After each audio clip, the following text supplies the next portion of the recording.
Hey, AugMentors. I'm Julie. And I'm Jimmy.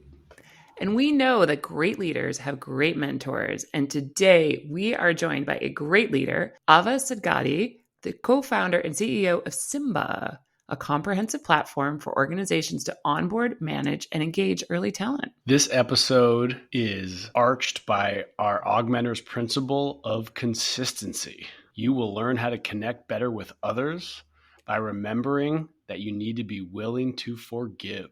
And you will grow to your potential by understanding that a ship is a commitment. When you enter into a mentorship relationship, there is a commitment there. And if you consistently forgive and you consistently honor your commitments, you're going to achieve your goals fast. Here we go.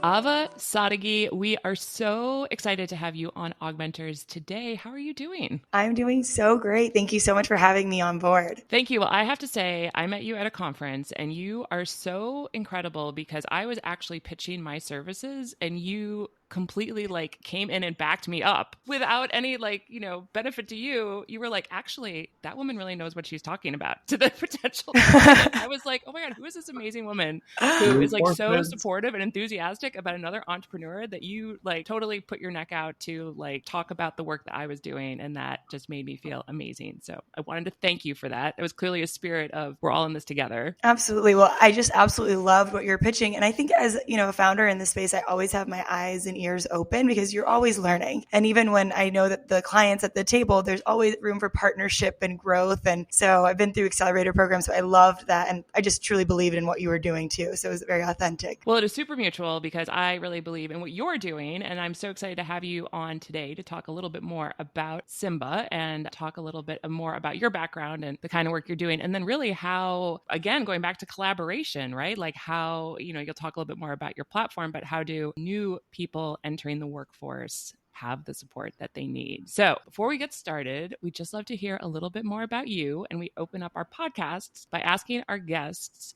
that we know that a mentor is generally somebody who believes in you before you believe in yourself. And we would love to hear who that was for you and what they saw. That is such a beautiful way to define a mentor that I actually haven't thought of before, because sometimes I feel like I was convincing a mentor to believe in me and really take the chance to invest in me. But that's really true because they're allocating their time and space. One of the many mentors that I've been very fortunate to work with, her name is Ladan Shojai, and she is an Iranian woman who built a company with her husband from the ground up, fully bootstrapped in Arizona. And when I first started building SiMBA, my background's in economics and human rights. I didn't know a single thing. Everything I've learned by breaking and, making mistakes and then figuring out how to do it kind of the hard way. But she let me come into her office and become kind of an entrepreneur in residence and rotate through the customer success team, the sales team. And she told her team, any question Ahva has, give it to her. And, afterwards she told me, my team is learning by educating you.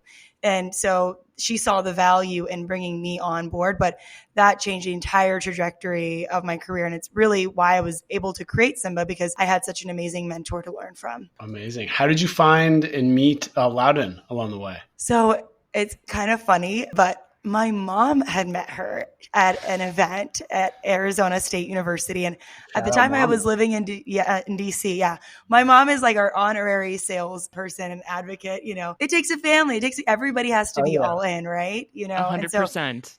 She went up to her and said, my daughter has this idea and she really could use some support. She doesn't know what she's doing. I think she probably was nicer than what I just said, but she got her contact info and I reached out to Ladan right away and I followed up. And when I was there for Thanksgiving, I asked her formally to be a mentor. And she said, I would be happy to be a mentor, but you have to come to Arizona. And I was living in DC and I was like, my freedom, my identity, moving in with my parents, at 24, I was like, it felt like a tragic, decision or really a big payoff opportunity cost, but I did it. And she said, she appreciated that I followed through because sometimes she gives her number out and especially to a mom, does the actual kid, did they follow through and actually reach out for that opportunity when it's offered? And look at what happened. You're that experience. That is such an amazing point is get your family to advocate for you. Because I both have a mom who advocates for me and I'm a mom who advocates for others.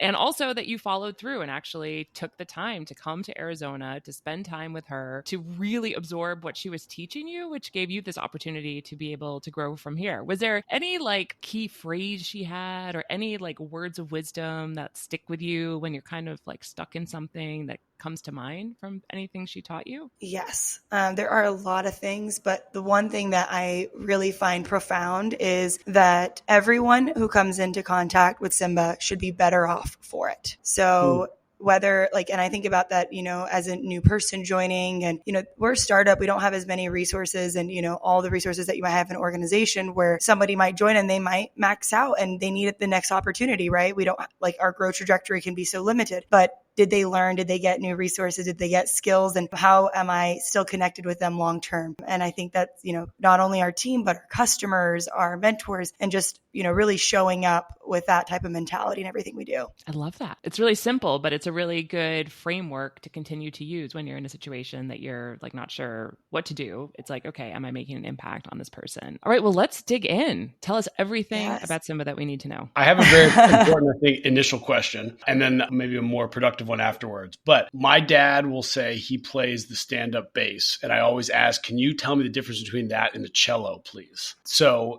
can you define those clearly for our audience? Well, they're fundamentally different instruments. They're both string instruments. The stand-up bass is probably, at least 2 to 3x in size, and you stand up to play it.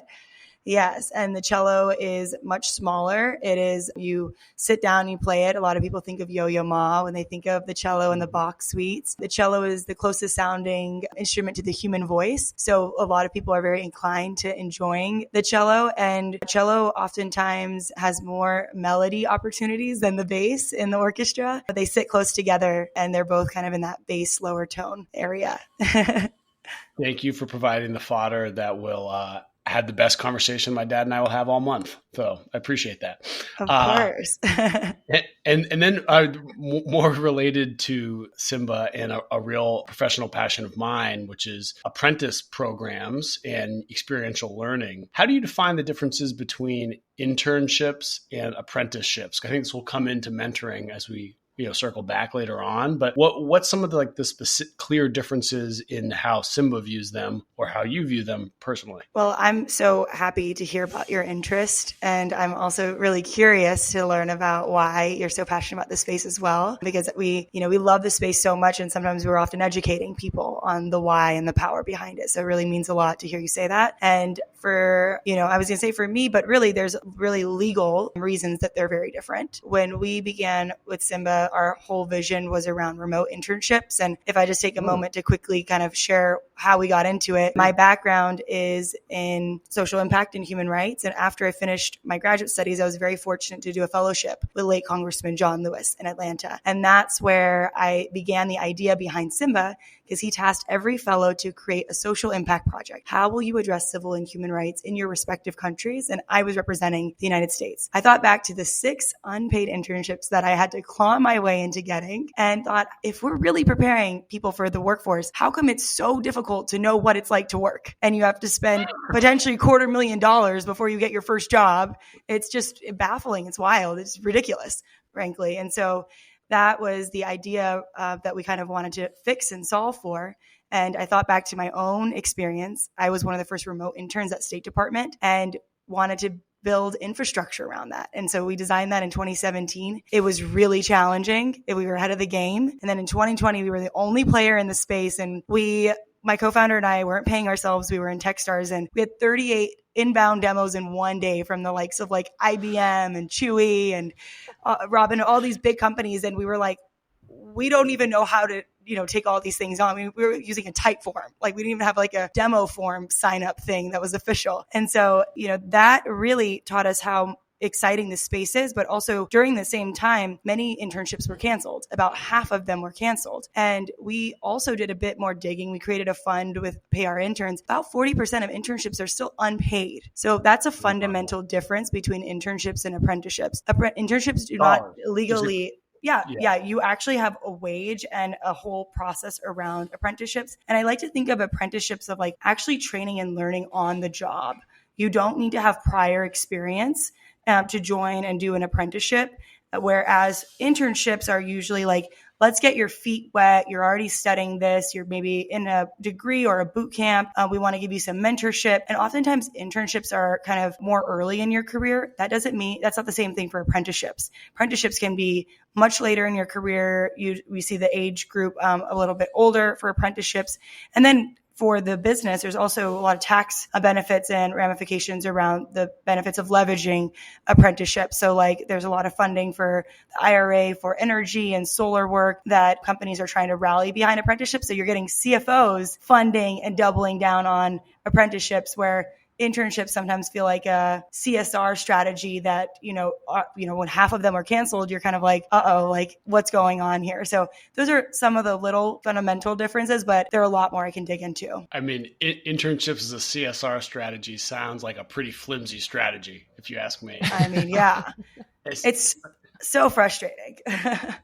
That's great. I didn't know the statistic about 40% of internships remain unpaid. I still remember a mentor of mine telling me, you usually get what you pay for. You better pay your interns. I was like, oh, okay, got it. If you want to get something useful. What I am curious to hear is, John Lewis is famous for making good trouble, as he said. And it must have been wonderful to work with him, especially around, a challenge on something like human rights and how you found your way then to internships and apprenticeships. What advice or like words continue to ring true from John Lewis in your ear? We talk about shadow mentors all the time, people that, don't necessarily know they're standing like on your shoulder, whispering in your ear. But I mean, John Lewis is such a legendary figure. What still, rings true to you that he told you? So many things. I think his whole mantra around good trouble is something that I've embraced, because that's what startup founders do. That's what the both of you are doing, right? We embrace good trouble. It's what we're all about. And I feel like, I kind of embrace that mentality of like, yes, we're stirring up trouble, but we're doing it for the greater good. And we have a purpose behind what we're doing. One thing that always stood out to me when I was around late Congressman John Lewis was he had great stories, and he just felt like he was in government, but he didn't feel like he was a polarizing figure. He was somebody that could bring people together. And I feel like good leadership does that. It can transcend different realms of the world and bring people together. And then the second thing that always I think about is his ability to forgive. I think that's one thing he's really known for, because he had, some intense periods in his life where people did really bad things. And he had a story where he shared someone who had really hurt him came into the office and apologized for the work that, for the thing that he had done. And he held a space for forgiveness. And I think that's an important thing when we think about moving forward and moving on and making progress, right? Reparations are so important when I think about human rights, and being able to understand that this was wrong, but be able to move forward and have dialogue. And I really, really respect that from his leadership. And I think we need a lot more of that in today's world. Hear to that. I'm going to bring this a little bit back to mentoring, because I want to get into some of your mentoring experiences at Techstars and otherwise. But we have questions from our audience all the time about how do I see the difference, or how do I feel the difference or know when I am mentoring somebody I work with versus managing somebody I work with. And, as John Lewis being an elected leader and also just a leader in general, given all of his social justice work that he had done for decades. Did you ever get a feel from him when he was like managing versus mentoring? Well, so he was never managing me. I was definitely, sort of felt because, I would be very, even fortunate to be having to report to him in that capacity. But I'd love to actually get maybe both of your perspectives when you ask that question. That's a really profound and really, I think, kind of difficult to define the difference between the two. Could you just elaborate how you both think about it? Oh, turning it back on us, Ahva. I like it. This was a conversation, right? You're gonna make us work on this. Oh yeah, no. If you're pushing us, that means things are going well. The reason we have, or a reason we have this platform, is to tease out these issues, because there's no set definition for how a great leader is going to set the tone within an organization's culture for when managing and when mentoring are supposed to show up. And something that Julie and I run into all the time as we have these conversations is that there is no consistent theme about mentoring as a whole. And that's okay when you're talking about really large groups like societies. when you're talking about specific organizations, having a consistent theme around mentoring, like, is it about objectives? Is it about human relationships? Are there certain reasons we match people up? Just some really basics frameworks, I think, is critical to help people know, when am I a manager? And when am I a mentor? And why does that difference matter? Yeah. And I would say too, I think it's so much about questions, right? I think mentoring is so much about questions and helping and just really asking the right questions to help somebody see something that they hadn't yet seen, even kind of back to my original question. And I think as a manager, it's harder to ask those really tough questions and sit in that discomfort of getting to the answer. So I think to me, mentoring is just all about asking great questions and active listening, right? And then eventually you might have some advice and you might have some connections and you might have some ways you can kind of support the other person, but it's really about getting them to see something first. Now, I think managing has evolved, and I think you're probably like much more of an expert of how this kind of work is showing up in a broader corporate environment probably than we are. But I think to me, it's about the questions. And I just had a conversation today, Ava, where someone was telling me, oh, that sounds a lot like coaching. And I'm like, because coaches aren't supposed to really have, and we mean like business coaching, not like how I can improve your jump shot in the basketball court coaching. But, and I was like, well, there's some big differences between mentoring and coaching. They're like, oh, like what? I'm like, well, coaches get paid, and usually payments are tied to results. So there are always objectives in play. So I think there's almost like a more clear definition of where business coaching comes in. And at least at AugMentors, sorry, Julie, what do you got? No, go ahead. I was going to say the other thing. Sorry.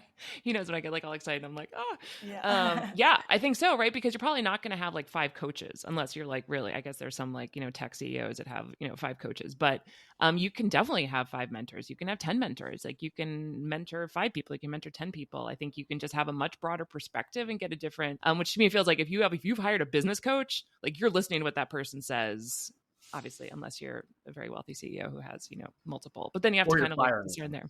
What's that? Yeah. Or you're firing them. Yeah. Exactly. Yeah. I mean, I do think that, because that question to me really made me kind of think a lot. Like I have a coach that I work really closely with, but then I have a lot of mentors. And I think that, it's kind of clear, like the stakes are different, right? I'm like counting on somebody, but I'm also, able to be like fully transparent around the good, the bad, and the very ugly, and get critical key guidance and go into this mode of like, very critical conversations and discussions. I feel like a manager, like the word of just like kind of managing somebody doesn't feel good to me, because my team feels like the way I work with my coach is, how do I empower my team, right? Because a good manager should not be like managing, right? It should be making sure that your team feels empowered to deliver. And I think for me, my mentors have been kind of like, they are looking out for me in my career, not like thinking about what are the business objectives of the team in that deliverable. And my managers might not always have the time and bandwidth to roadmap my whole career with me, but whereas my mentor would, and my mentor cares about my mental health and my family health and like, how am I doing? Like all those tidbits, whereas like a manager might not have bandwidth if they are trying to do all those things, but a manager shouldn't just purely be managing. They should also be empowering, asking questions, and they should hopefully care, right? Because we don't want to work for people who just want us to be little cogs and robots in the machine. We want to feel like we're part of something bigger. And so there should be some essence of mentorship or guidance or like, bigger picture support for that manager and employee relationship. Wait, what you said kind of was cracking me up, because I was like, at the end of a day, if someone's like, oh, how'd your day go? And you say, oh, we managed. Like that's not a good day, right? You barely made it through. You survived. Yeah. Yeah. So it's like, this is my survivor I talked to. This is my this is my manager. Like, I don't know. It's kind of funny. Like, yeah, you're right. There's none of this kind of inspiration that comes from that term normally. And I guess AugMentors maybe at its essence, if I can fully bullshit this definition, it would be, at its essence, like we want to provide a little inspiration to mentoring. We want to bring it back to humans caring about other humans, creating these pockets of community through mentoring. And it's so important right now. Sorry to interrupt, but I'm just going to say there was a question that was asked yesterday in the Forbes HR channel about why is it important that we come back to the office beyond socializing and team collaboration. I was like, Gen Z needs mentorship. Like we need in person, and it's so hard to do this over Zoom. And it's just, I know I have scheduled mentorship calls but you're Zoom fatigued, you're back to back and it's allocated time. And then you're trying to hit pause from like the day to day. I think that's one really powerful thing that we need to really think about is our next generation and how much they need mentorship. Oh my God, Ava, you literally read my mind because I was just about to say you work exclusively with young professionals in their early career coming into the workplace for the first time. Tell us about that group, which I assume you basically fall into, Yeah. although yourself. Give us the whole group, Ava. The whole- Just bring the whole group in. Yeah, the come whole on. group. And what, especially around, I mean, coming back to the office, mentoring, like what else? What are you really seeing, like big trends that your clients are bringing you all in to support them on? Yes. So we're seeing a lot of major shifts. And I think that's because a lot of things have shifted over the past few years, right? If we think about back in 2020 in March, we all thought, okay, we're going home for a week and we'll be back. This generation left school, maybe their high school graduations, their proms, they didn't go back to school for a year and a half, 2 years. They had to find connectivity through different social media and different ways that people were never forced to do before. And so this generation, I think, needs an opportunity to really tap into some of these relationship building and be cultivated in a way that was kind of taken from them in a lot of ways. And one thing I like to always do when I share what we do at SiMBA is ask people to take a moment to think about your first ever experience in the workplace, your first ever new job, internship, whatever it was. How were you feeling? Did you have a billion questions? Like, did you even know what day one would look like? Like, do you remember those butterflies of like, rereading that email 200 times to ask for a question and being like, I should know the answer to this, but did they tell me this? Did I forget this? Do I know it? This is a really important stage where we need to build belonging, and psychological safety is critical and important. And we know with mental health and all the challenges that we're facing in today's world, this is really, really key and critical. So that's one conversation that we're having is like, how do we have elements of this provided? And we have designed a new pre-boarding experience, right? Why does it start from day one? So we're able to collaborate with new hires. As soon as they accept their offer, they get welcomed into a community. We build a personalized experience to welcome them, give them a buddy, a friend to go and navigate through it. And then also an internal Reddit board where we can ask each other questions, right? Like it's not that you always need to go to your manager for help. You have a peer, you have a community, a lot of people around for you. So I think that's really key and important. The second thing I think is this generation really cares about transparency, and they're very bold and very loud about it. So they're asking employers questions about their metrics on diversity, equity, inclusion, about their ESG strategy, how they're being fiscally responsible. So I think that there's a lot more heat and pressure on employers. And this generation is also this notion of reneging. They'll accept an offer and they'll accept multiple offers other places, and then they'll make a decision at the last minute. So employers are, there's not the sense of loyalty we used to see. Gen Z can change their job up to 10 times by the age of 35. So yeah, things are changing. I don't know if I'm Gen Z, but I definitely call an Uber and a Lyft at the same time and see who gets there first. So exactly, right? We're in a place where we have so many choices now, so many opportunities at our fingertip. Gone are the days where that social contract is like, you are loyal constantly. We've seen so many strikes, the narrative's flipped. I wanted to ask Julie what her first job was. How did you feel on day one, Julie?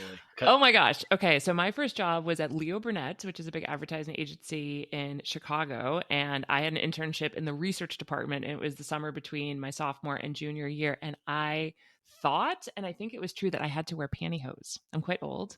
So I had to go to like the drugstore and buy pantyhose. And as you met me, Ava, I'm not like a small person. So I was like, how do I find pantyhose that fit me? And they very uncomfortable. So I spent my first like stretch of time. It was hot in Chicago. I was very uncomfortable. And I quickly learned I do not ever want to work in an advertising agency. But I'm glad I had that time, or else I wouldn't. And it was a big corporate, all this stuff. So what about you, Jimmy? Did you wear pantyhose? I had a different thing I had to wear. I was umpiring girls softball and I had to wear a chest protector.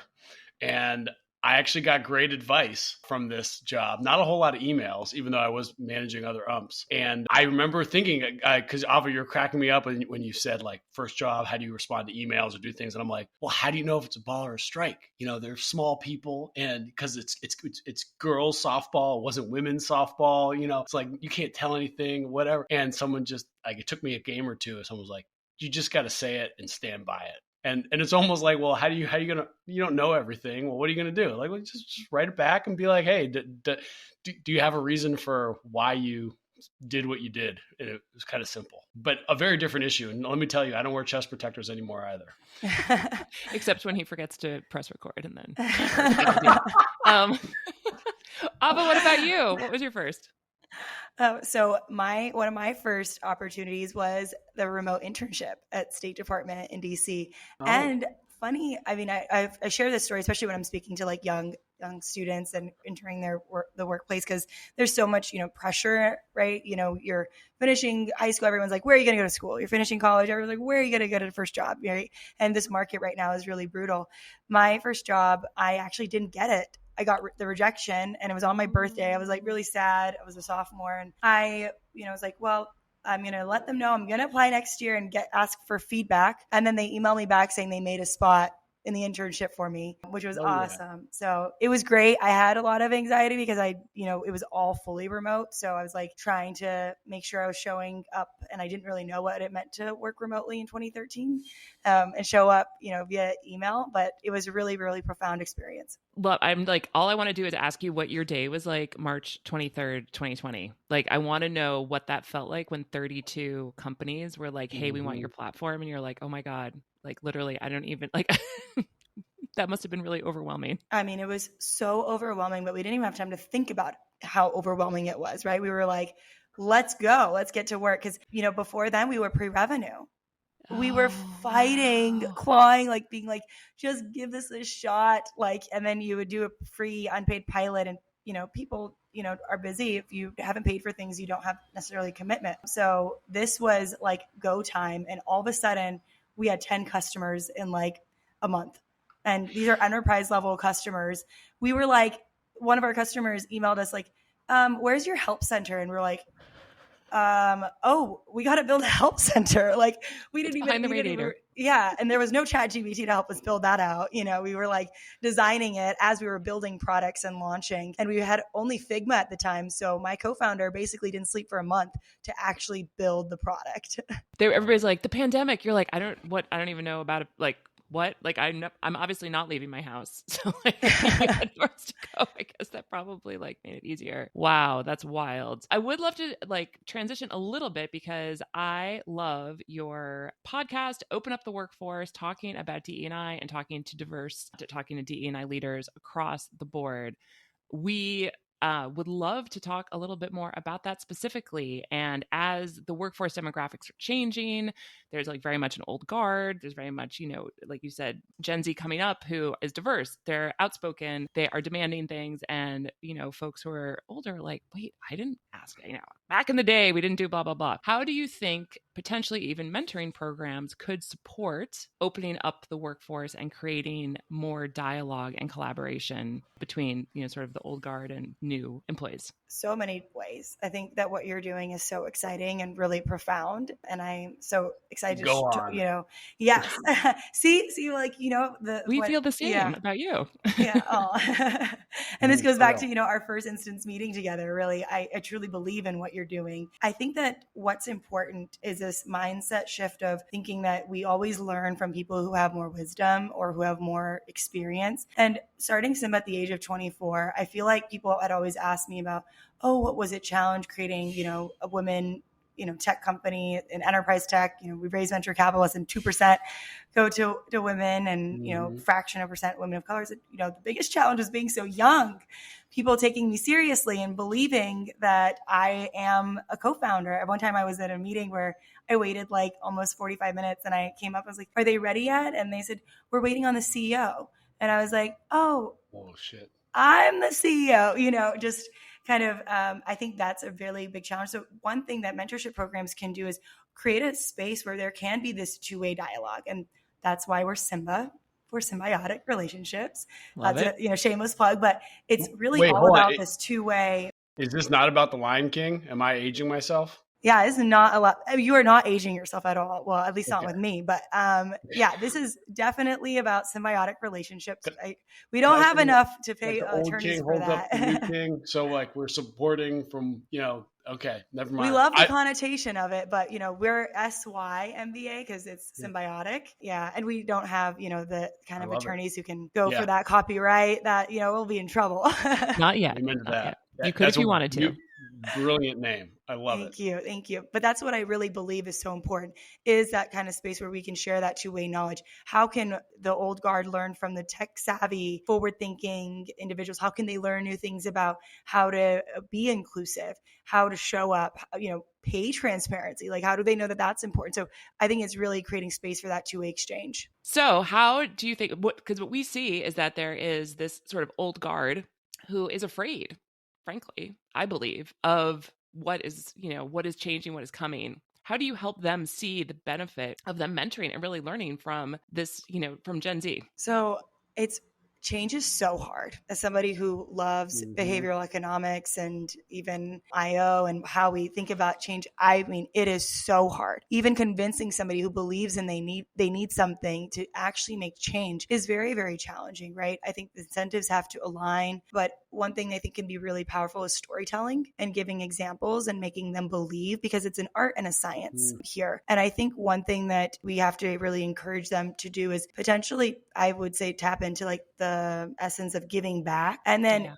it like enabling them and them being kind of aha in those moments of surprise of like, oh wow, I'm learning so much. But I don't think, at least from my experience, that I would probably go in immediately saying that this is good for you. I would really make them feel good about the impact they're having, and then hopefully, let them come to their own realization that this is making a positive impact for them. You're not going to change people. They need to find it on their own. I love it. So when I think about change management as just like an overall consulting term, which means absolutely nothing, but when I think about folks actually, trying to progress, I usually think about culture. And I like to say that language shapes culture. And two things we're both excited about are mentoring and apprentice programs. Notice how I just said that. Neither of them had the ship, not like a championship, but mentorship and apprenticeship is how often these have been described in the previous decades. And I've noticed you've switched a little bit back and forth, Ava, in some of the things you've said, where sometimes it's mentorship, sometimes it's mentoring. Same thing with apprenticeship or apprentice programs. How do you feel about having the ship at the end of the word? How does the suffix of ship affect kind of, I think there's some hierarchy built into that and definitely power dynamics. What are you hearing from a lot of your users about some of these different languages? And maybe these words don't matter to them, but like, are there words that do matter then? I love that you bring that up, because to be honest, I haven't spent enough time thinking about the ship part of it. And I studied Latin, and I like love words and Agnus how things, Dei. yeah. And I do think words are very, very important, but I think that they have to be coupled with action and so much more, right? I think words are critical, but I think it's a lot more than just words. And for me, the ship basically makes it a program, an institutionalized, structured thing that maybe has investment and buy-in. The word like mentoring is like an active word that I think could be maybe thrown around and might be a little bit more like less formalized. And so a mentorship is like, this is an exchange. This is like almost like a contract. And I did ask Lawdan, like, will you be my mentor? Like I formally asked rather than making it ambiguous and relying. And I do have mentors that are kind of my mentors, but like I haven't asked them, or it's not like a formal, they say in, email intros, I'm mentoring this startup. But in reality, I think a ship behind it is a commitment to this being a process. And there's sometimes a timeline, sometimes an exchange, and a commitment to seeing this through. That's kind of what we see with our customers. I am going to quote you, Ava, both literally and mentally. A ship is a commitment. I love that. You just made my weekend. I'm going to be thinking about that the rest of the weekend. That is so good, because it also plays into like championships. Like you only get a championship if you're committed. You don't like fall into a championship. So if you're if this is going to be mentorship and we're going to do this social contract, there's a commitment. That's beautiful. What do you think, Julie? I love it. Because we've always been back and forth with it. We thought mentorship sounded, when we think mentoring in general, it's just a pretty lame word. So we've tried a lot of different, we're just dedicating our careers to it, but yeah, it's a lame word.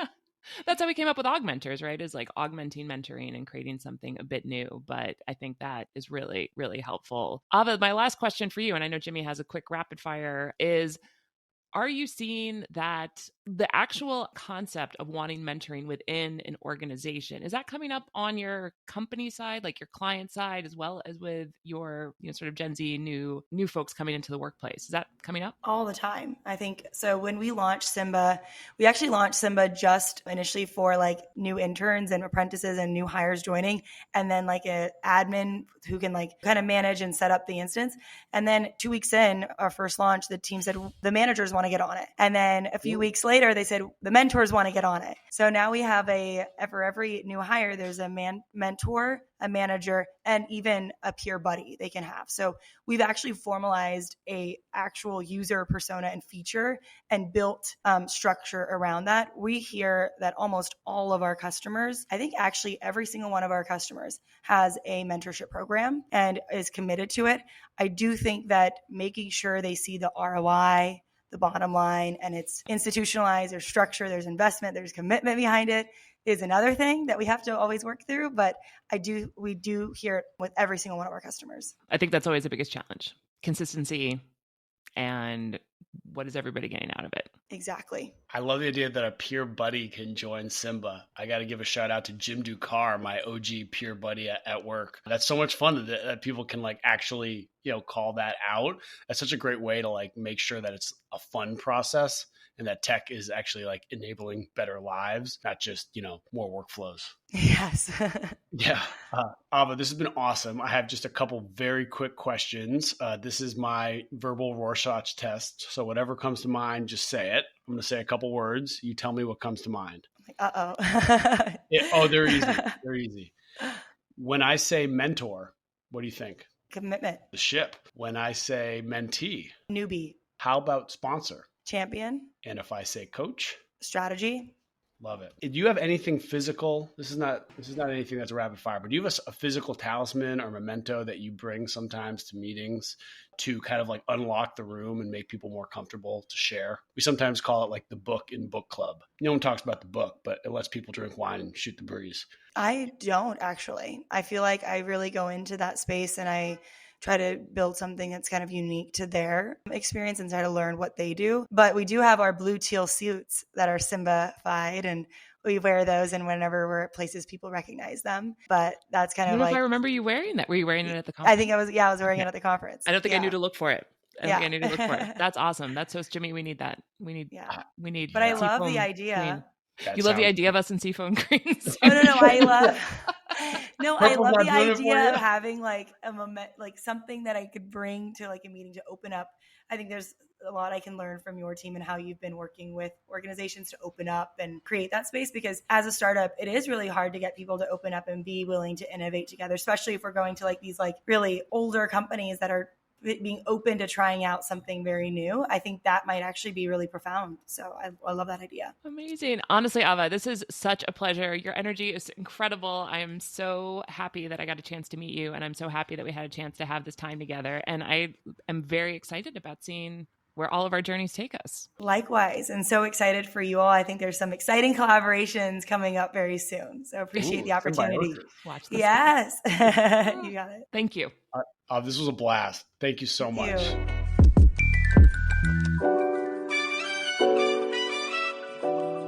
Okay, Jimmy, when I first met Ahva, I was totally blown away by her professionalism, by her, like her confidence. Seafoam jacket. I mean, just like everything. And like I said, when I first met her, she jumped in and helped me pitch something she did not have to do. She just like felt passionately about what I was talking about and decided to jump in to help me. I was trying to sell somebody on services, and she's just incredible. And her and I really hit it off. I now so appreciate her incredible resilience and her consistency and showing up to grow this business, like even thinking of the business based on her own experience and her needs, hearing about it growing in the middle of a pandemic when like, oh my God, the doors closed, her phone started ringing. She probably didn't leave her house like in any circumstance for, God only knows how many months. and grew this incredible business and is so like kind and generous and just a real inspiration. I'm so glad I got to know her better. So I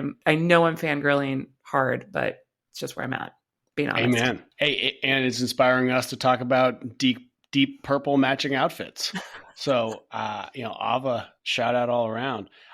I mean, what I will say is it really came through her consistency of caring for others. I mean, her business is literally about how she has been passionately trying to help young people enter the workforce for a long time. And she was like, there is not a product, a service, a system in the market now to help people. I'm going to do it. And honestly, when you hear people say like, oh my gosh, Gen Z is so lazy, they're so whatever, they just want things handed to them, or, I don't know if I was technically Gen Z or not, but I am like doubling down on the future because just like you said, she identified something, she jumped right in, made it happen, and is helping so many people coming into the workplace. It's obviously such a confusing time. We hear this a lot about the challenges of creating community and belonging within organizations because of the remote, because of the hybrid, because of the way a lot of people have come into this workforce. So having something like this platform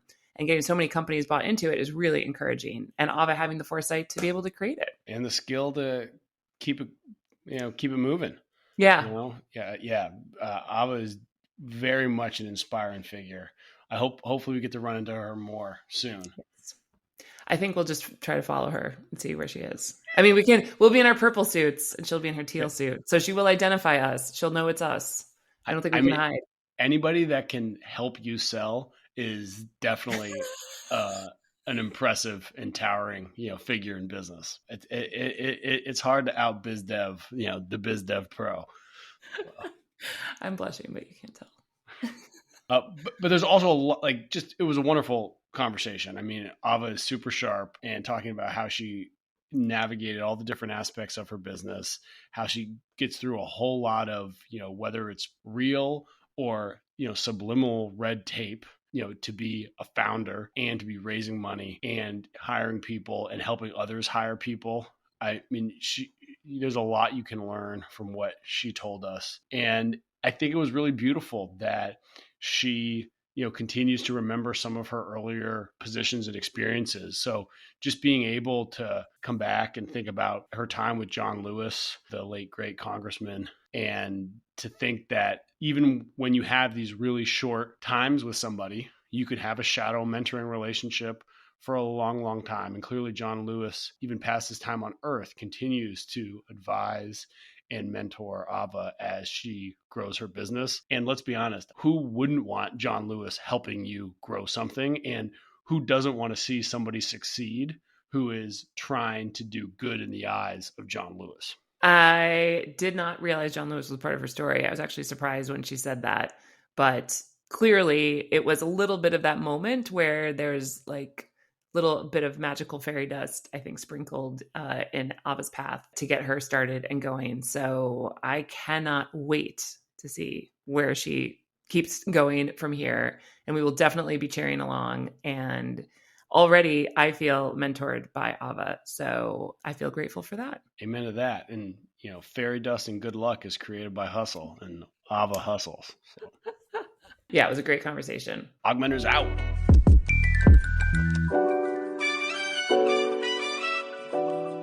Wow, you've made it this far, and we thank you. Hopefully you enjoyed our episode and discovered new ways to bring more authentic connection into your mentoring relationships. Want to tell them more, Jimmy? Be an augmenter with us. Visit our website for the best interactive mentoring content at augmentors.us.